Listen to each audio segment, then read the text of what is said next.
Então, qual que é a principal dúvida que eu escuto dos meus pacientes na primeira consulta e que realmente poucas pessoas sabem, faz toda a diferença no planejamento e execução aqui do nosso trabalho, é a seleção do tipo de implante que a gente vai utilizar em cada caso. E por que isso? Porque eles interferem diretamente na longevidade do tratamento. Quanto tempo isso aqui vai durar e qual que é a expectativa que a gente tem de resultados. Como assim? Né? Eu já vou mostrar aqui embaixo nesse desenho que a gente tem dois tipos diferentes de implante. Basicamente, a diferença entre si, com algumas pequenas variações, são esses dois modelos. E esses dois modelos resolvem 100% dos casos na implantodontia. Não importa se faltam um dente, dois dentes, todos os dentes. Esses dois implantes, um deles vai resolver o teu problema com certeza absoluta. Mas então, como saber qual é a exigência para o meu caso? Né? Isso é uma coisa bem bacana, que a gente tem esses dois sistemas. Um sistema que é o mais antigo e simplificado de todos, que a gente chama de sistema de hexágono, onde a gente tem duas peças. A gente tem o dente propriamente dito, que é essa parte que eu estou apontando aqui agora, que é a coroa do dente, a parte que aparece, que é o que o paciente vê, vamos dizer assim, o dente propriamente dito, e o implante. Essa parte do implante aqui do parafuso é a que fica substituindo a raiz do dente perdida. Essa parte aqui é o que vai segurar o dente. Né? Como esse dente não tem mais a raiz, já foi extraída lá no passado, ou a raiz está comprometida, ela vai ser substituída por esse parafuso aqui. Esse parafuso é o sistema de conexão que vai segurar o novo dente de porcelana. E esse trabalho aí vai durar, isso é uma expectativa que dure a vida toda, né? Por isso que a gente vai ver esse planejamento certinho. Tá? Aqui a gente tem o dente, vamos dizer que é a peça 1, conectando diretamente no implante, que é a peça 2. É um sistema simplificado com dois componentes, onde o dente conecta na cabeça do implante. Isso aqui tem mais de 50 anos de estudo. É extremamente seguro, é previsível. Porém, ele tem uma deficiência, que com o tempo tudo evolui, inclusive os implantes evoluíram. Então o que acontece? Antigamente, a meta era simplesmente conseguir fixar um dente. Atualmente, o que a gente quer? A gente já sabe que o implante vai durar uma vida inteira, porém a gente quer que ele dure uma vida inteira com qualidade e estabilidade. Que não aconteça de tu botar um implante agora e daqui 30 anos a gengiva retrai e aparece o parafuso do implante. Então, o dente vai estar fixo, ok, porém esteticamente comprometido. Então, aí que entram as boas indicações. Tá?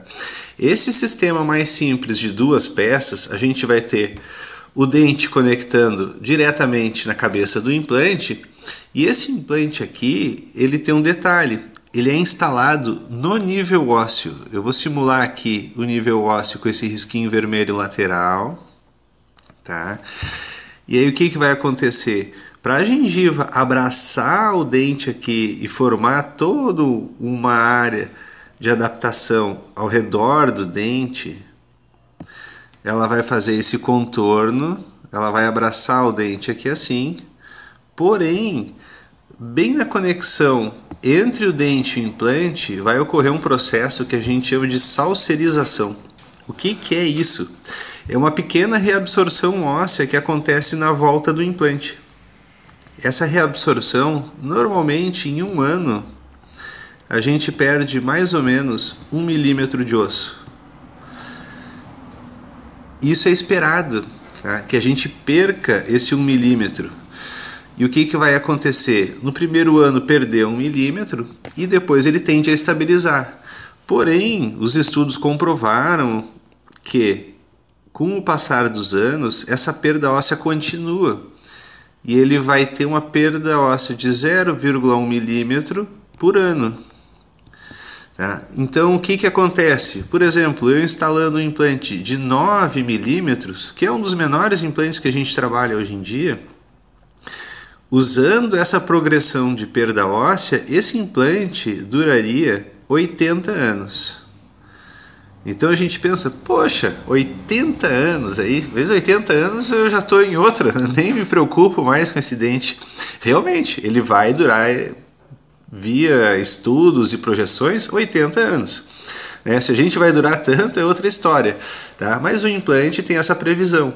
Porém, e esses 80 anos, ele vai durar perfeitamente? Ele vai ter estabilidade de gengiva? Ele vai estar esteticamente agradável durante 80 anos? Aí é que tá. A tendência é que não. Então a gente pensa, mas é muito tempo de duração. Ok. Porém, um paciente de 20 anos que vai colocar o implante, quantos anos tem que durar esse implante com qualidade? Por exemplo, a gente perdeu um dente da frente, um dente altamente estético. A gente vai querer que esse implante tenha uma perda óssea, que ele não tenha estabilidade de longo prazo? Mesmo que ele dure 80 anos, ele vai chegar até o final da vida do paciente. Porém, com comprometimento de perda óssea e gengival. Aí o que acontece? O paciente instalou o implante aos 20 anos. Quando ele tiver com 60 anos, já são 40 anos de vida desse implante em boca. A tendência é que tenha uma perca óssea, né? Mesmo que às vezes o paciente seja cuidadoso, tudo, né? Isso não é uma ciência exata. Porém, os estudos e a estatística mostram que esse aqui é o resultado que a gente deve esperar. Tem pacientes que colocam os implantes, que capricham, que tem uma escovação excelente e a gente não consegue perceber essa perda óssea. Porém, são casos e casos. Eu não posso pegar o caso de um paciente e usar como referência para todos. Mas a gente tem que ter uma previsibilidade para ter uma boa indicação em cada situação. Então, esse tipo de implante é um sistema extremamente simples, que normalmente ele é bem mais acessível, então o custo-benefício dele é bem interessante. Porém, o que vai acontecer? Esse implante aqui, ele vai ter a perda óssea. Então, pacientes que têm mais de 60 anos, eu indico ele tranquilamente, né? Não vai ter problema, a gente acredita que ele vai sobreviver bem. Porém, o que acontece? A gente tem um outro recurso, que é esse implante aqui do lado. Esse implante aqui do lado, ele é bem diferente, porque ele tem uma proposta de compensar a falha desse primeiro sistema. Então, o que foi feito e qual é a intenção de esse implante da esquerda aqui ter esse pescocinho mais estreito?